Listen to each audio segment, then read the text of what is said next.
ABC Actu. ABC Actu, c'est l'essentiel de l'information. ABC Actu, c'est la politique, l'économie, le social, la culture, la religion, la science, la technologie, le développement et les divers. ABC Actu, l'essentiel de l'information pour vous, FM Prêt.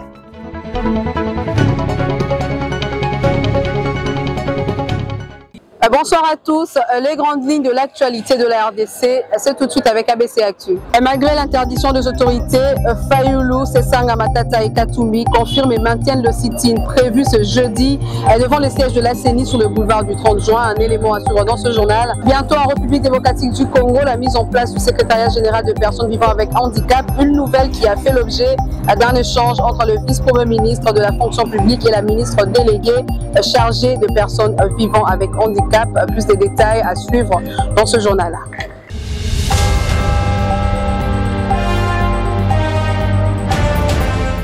Bienvenue à tous dans cette page informative. Malgré l'interdiction des autorités provinciales de la ville de Kinshasa, les 4 leaders de l'opposition maintiennent toujours leur sit-in devant la CENI. Ils l'ont fait savoir dans un communiqué rendu public ce mercredi 24 mai 2023, dans lequel ils ont établi le bilan de la marche du 20 mai dernier. Toujours dans ces documents, l'opposition congolaise dénonce les comportements du gouverneur Jean Tiningobila qu'ils exigent de démissionner ainsi que de voir la milice UDPZienne Force du Progrès être démantelée. Ce n'est pas une grande communication, c'est juste pour vous dire que demain, jeudi, nous maintenons notre sit-in devant le bureau de la CENI sur le boulevard du 30 juin ici à Kinshasa. Nous avons reçu une correspondance signée par les vice-gouverneurs de la ville de Kinshasa, nous disant que cette zone, c'est une zone neutre. Et nous ne reconnaissons pas son arrêté. Il a décrété la même chose pour les tronçons allant de l'aéroport de Njili au rond-point, au pont Matete. Mais plusieurs fois, ça a été violé. On a vu le musicien, on a vu le membre de l'Union sacrée de la nation marcher sur ces tronçons, y compris sur le boulevard du 30 juin. Nous avons nous-mêmes organisé des sit-ins déjà devant la CENI et nous avons aussi organisé des sit-ins devant l'ambassade du Rwanda. Donc nous disons à toutes les Congolaises et à tous les Congolais se trouvant à Kinshasa demain, jeudi 25 mai, d'être présents très tôt matin sur le lieu, c'est-à-dire au siège de la Commission électorale nationale dite indépendante. Que personne ne vous trompe, que personne ne vous déroute. Nous serons là pourquoi? Nous serons là surtout pour dire à la CENI que la fabrication qu'elle a orchestrée du fichier électoral, personne n'est dupe et personne ne peut accepter cela. Nous sommes là pour revendiquer les élections transparentes, les élections impartiales, les élections inclusives et apaisées. Et ces élections crédibles, ça commence par un fichier électoral fiable. Et ce que la CENI a fait, a produit, c'est un torchon que personne ne peut accepter. Donc, peuple congolais, déjà nous vous avons remercié pour votre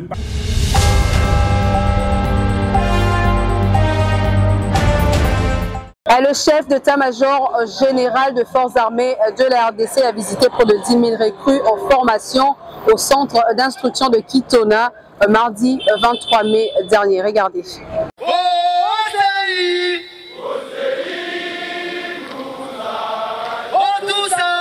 En mission de commandement et de contrôle depuis le lundi 22 mai 2023 à la base militaire d'Ekitone au Congo central, le chef d'état-major général des FARDC a visité près de 10 000 recrues en formation au centre d'instruction de cette base militaire. Le mardi 23 mai 2023, il s'est adressé aux recrues et aux cadres instructeurs. Dans sa causerie morale organisée à la grande parade d'Ekitona, le lieutenant général Chio Songesa Christian leur a transmis les salutations et les encouragements du commandant suprême Félix-Antoine Tshisekedi pour leur abnégation et leur épanouissement pour la patrie. Ensuite, le général Choué les a félicités pour la discipline, leur détermination de défendre l'intégrité territoriale de notre pays, leur endurance et leur résilience pendant la formation. Aussi les a-t-il appelés à ne jamais trahir les Congos, à intérioriser et intégrer cette devise des FARDC dans leur comportement de tous les jours. Promotion Guépard. Nalingina komisanano mbote ya mokonzi ya mboka.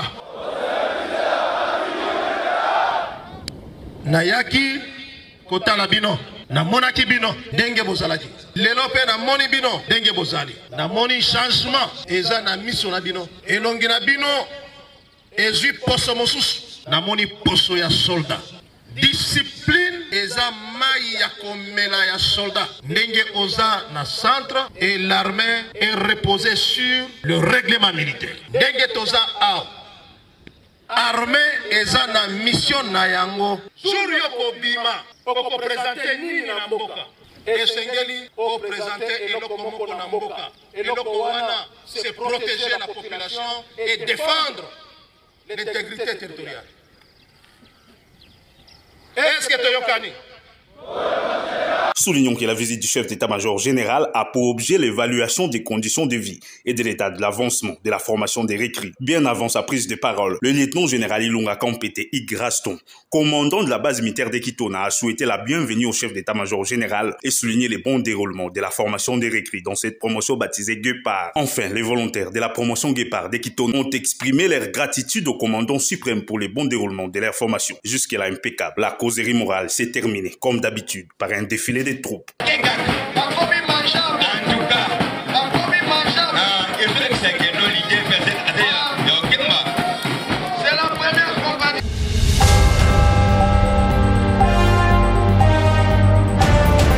Je l'ai annoncé en titre, mise en place du secrétariat général de personnes vivant avec handicap. Le processus étant déjà en cours, une réunion s'est tenue lundi dernier entre le vice-premier ministre en charge de la fonction publique et la ministre déléguée chargée de personnes vivant avec handicap pour certains réglages. Le processus de la mise en place du secrétariat général des personnes vivant avec handicap connaît déjà le bout du tunnel. C'est ce qu'on peut retenir de la réunion que le vice-premier ministre en charge de la fonction publique Jean-Pierre Liaou a tenue lundi 22 mai 2023 en son cabinet de travail avec la ministre déléguée chargée des personnes vivant avec handicap. Selon le VPM, le meilleur cadeau à offrir aux personnes vivant avec handicap, c'est de leur doter avant le 30 juin prochain une administration digne et capable de trouver des solutions à leurs problèmes.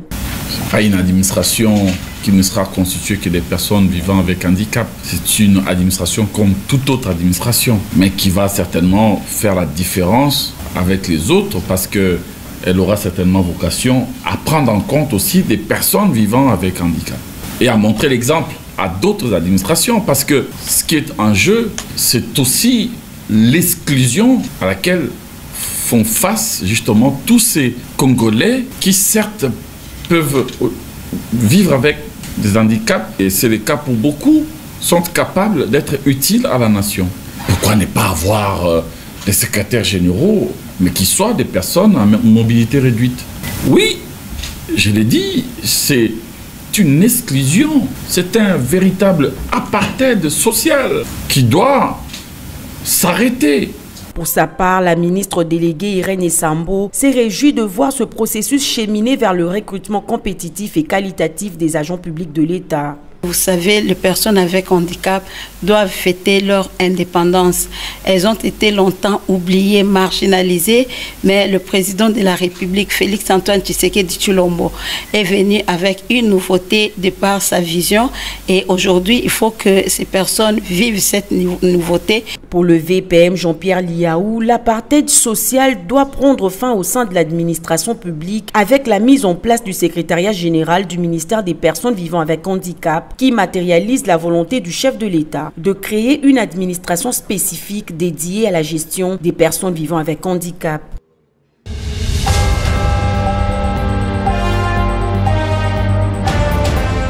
Dans le registre santé, célébré chaque année le 23 mai, la journée internationale de l'élimination de la fistule obstétrique a vécu. Pour cette année 2023, le vice-ministre de la Santé publique en RDC a fait passer ce message. On l'écoute. Agissons maintenant pour éliminer la fistule d'ici 2030. Pour le gouvernement de la République démocratique du Congo, ce thème est plus interpellateur pour nous et tous les partenaires qui travaillent dans le domaine de l'élimination de la fistule obstétricale, ainsi que les bailleurs de fonds. Ceci devrait nous emmener à nous interroger sur la manière dont nous avons utilisé les fonds qui nous ont été alloués et réorienter nos efforts pour la prochaine décennie afin d'atteindre de meilleurs objectifs. La fistule obstétricale constitue un problème de santé publique dans notre pays. Elle met la femme qui en est porteuse au banc de la société et ternit son avenir. Il nous appartient tous d'en prendre conscience pour amener tous ces investissements à servir directement pour les besoins pour lesquels ils ont été donnés. Le gouvernement de la République démocratique du Congo se joint donc à cette célébration pour souligner sa préoccupation et sa détermination face à ce fléau. En effet, la fistule constitue un des plus grands drames chez la femme de par ses répercussions qui sont à la fois médicales, économiques, psychologiques et sociales. Les femmes vivant avec une fistule obstétricale sont extrêmement gênées par le fait de ne pas pouvoir contrôler l'émission de leurs urines. Leur douleur et leur honte peuvent être renforcées encore par des infections à répétition, des lésions vaginales, une stérilité pouvant rendre leur vie pénible.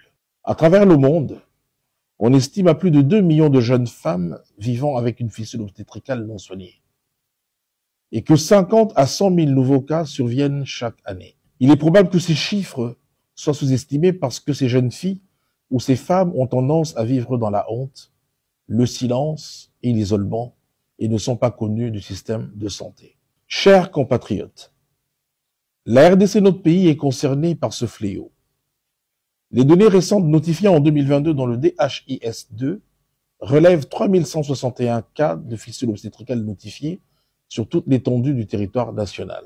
Plusieurs facteurs expliquent ce phénomène en RDC, à savoir les mariages et les maternités précoces, la pratique courante de l'accouchement à domicile sans aucune assistance d'un personnel qualifié, la faible disponibilité des services de soins obstétricaux et néonatales d'urgence, la faible utilisation des méthodes de planification familiale moderne et la faible accessibilité géographique et financière. Face à cette situation, le gouvernement et ses partenaires multiplient les stratégies idoines en vue d'infléchir les tendances.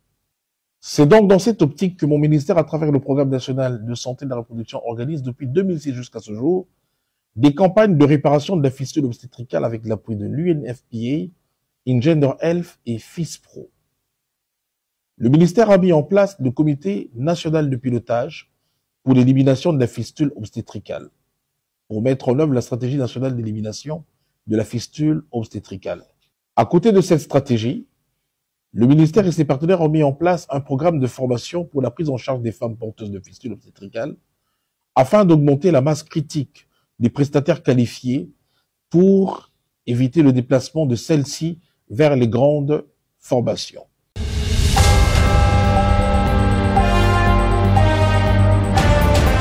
Comme le Haut-Katanga, toute province qui est stable peut recevoir des investissements tant locaux qu'étrangers. Ce sont les mots de Jean Bamanissa, ancien gouverneur de l'Ituri, reçu en audience par le gouverneur Jackie Aboula, venu parler de l'expo béton prévu en septembre prochain à Kolwezi.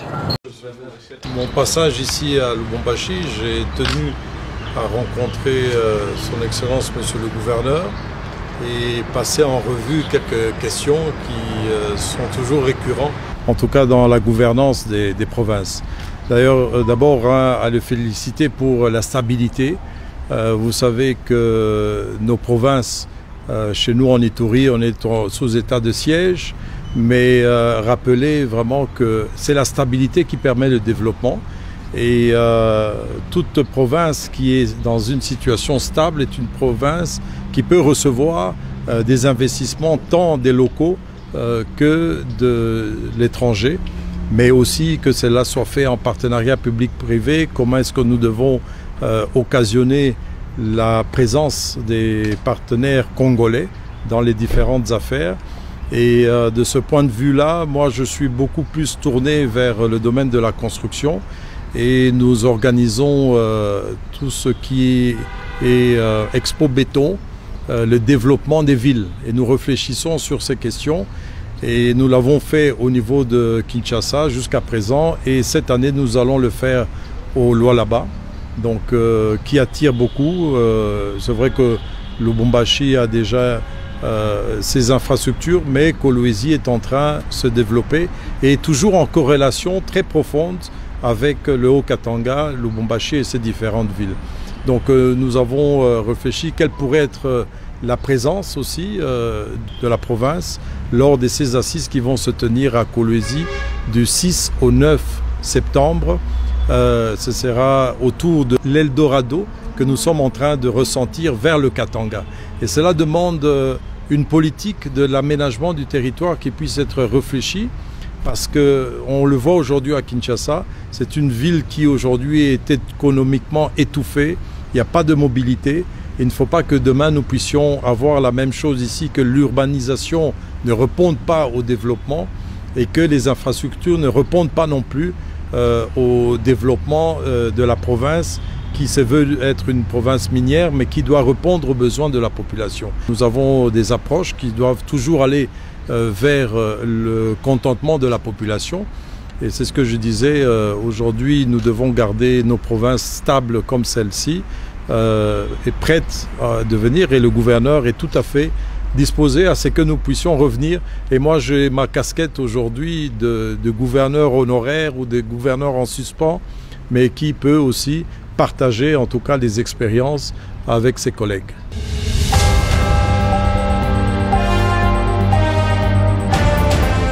Avant de se rendre à Kinshasa, où il est convoqué par le vice-premier ministre de l'Intérieur pour consultation, le gouverneur du Congo central, Guy Bandou, a échangé mardi 23 mai avec une délégation des agents et cadres de la division provinciale du plan. Le mouvement de grève déclenché par ces fonctionnaires de l'État a fait l'objet de leur échange.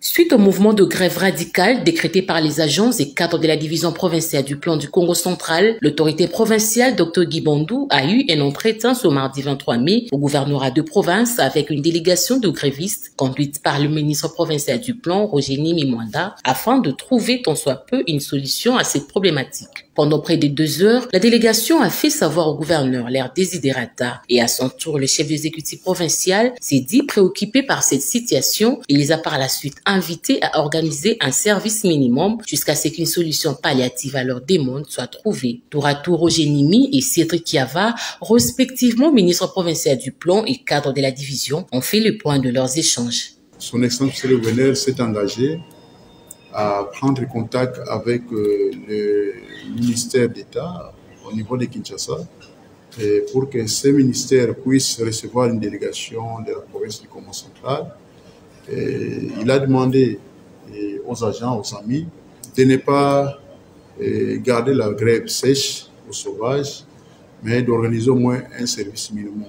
En tant que père de famille, le gouverneur de province nous a donné des pistes de solutions et nous a promis dans les 48 heures, il va revenir vers nous pour voir comment constituer une délégation qui pourra descendre à Kinshasa afin de poursuivre avec les pourparlers et voir clairement comment dénouer cette situation qui dure pendant plus de 5 ans. Ces fonctionnaires de l'État réclament l'uniformisation du taux de la prime de planification, l'alignement à la prime spécifique, le respect du quota lors de la mécanisation des non-payés, ainsi que l'accès aux soins de base comme ceux de Kinshasa.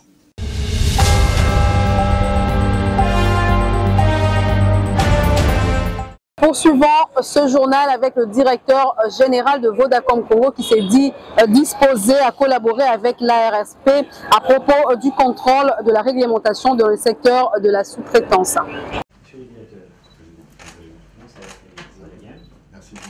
On a demandé à rencontrer l'honorable DG Miguel pour pouvoir déjà se rencontrer, mais également l'écouter et avoir sa vision sur la meilleure façon d'implémenter la loi sur la sous-traitance, en ligne avec ce que son Excellence le Président de la République a demandé à l'industrie et au secteur public de faire. C'était également pour réitérer notre soutien et notre alignement stratégique avec la loi sur la sous-traitance, partant du principe que créer des richesses locales, créer des champions locaux, a démontré dans d'autres géographies, à travers l'Afrique et le reste du monde, que ça apporte de la richesse au pays et que naturellement, ça profite à tous les opérateurs économiques, qu'ils soient publics, privés ou para-étatiques. Donc c'était dans ce sens-là, c'est pour réitérer notre soutien absolu et réel pour la bonne implémentation de la loi sur la sous-traitance qui va permettre à nos économies de se développer. Et pour une société comme nous, ce sont des coûts que nous avons déjà. Donc il est plus intéressant pour nous que ces coûts soient orientés vers de la création de richesses locales qui naturellement se retraduira dans la richesse pour les opérateurs tels que nous.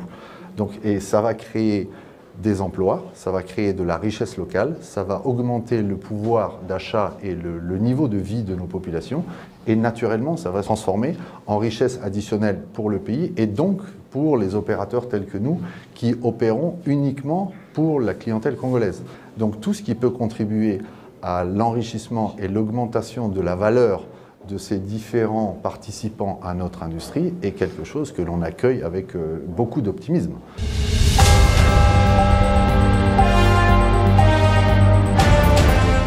Parlons sport à présent. L'Union de fédérations de football d'Afrique centrale a confirmé ce mardi 23 mai 2023 l'organisation par la RDC de la première édition du tournoi des jeunes de moins de 20 ans dénommé Fatih Cup.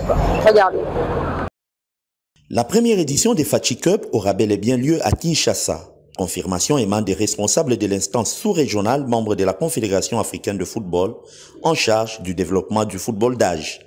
Le Brazzavillois Jean-Guy Blaise Mayolas, président de l'UNIFAC, et le Camerounais Martin Efongué, directeur exécutif de cette organisation, ont été accompagnés auprès du ministre des Sports et Loisirs, François-Claude Kaboulou-Mouana Kaboulo, par les membres du comité de normalisation de la FECOFA. Comme généralement ces compétitions en catégorie sont organisées par la zone, donc l'UNIFAC, nous sommes en train de voir avec le gouvernement de la RDC et la fédération de la RDC l'organisation technique de cette compétition. Je crois que les aspects techniques seront vus entre les réunions que nous aurons entre la fédération de la RDC et l'UNIFAC. Réagissant à la polémique suscitée par la dénomination de cette compétition, le président de la FECOFOOT a indiqué que l'UNIFAC l'a maintenue et félicite cette initiative qui participe au développement du football d'âge.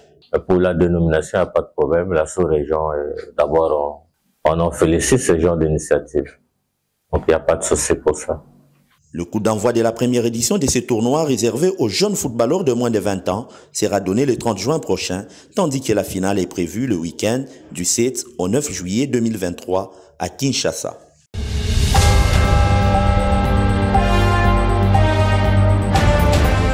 C'est la fin de ce journal, place au rappel de titre. Malgré l'interdiction des autorités, Fayulu, Sessanga, Matata et Katumbi confirment et maintiennent le sit-in prévu ce jeudi devant les sièges de la CENI sur le boulevard du 30 juin. Vous l'avez suivi dans ce journal. Bientôt, en République démocratique du Congo, la mise en place du secrétariat général de personnes vivant avec handicap. Une nouvelle qui a fait l'objet d'un échange entre le vice-premier ministre de la fonction publique et la ministre déléguée chargée de personnes vivant avec handicap. C'est la fin de ce journal. Merci à tous de l'avoir suivi. ABC Actu, c'est l'essentiel de l'information.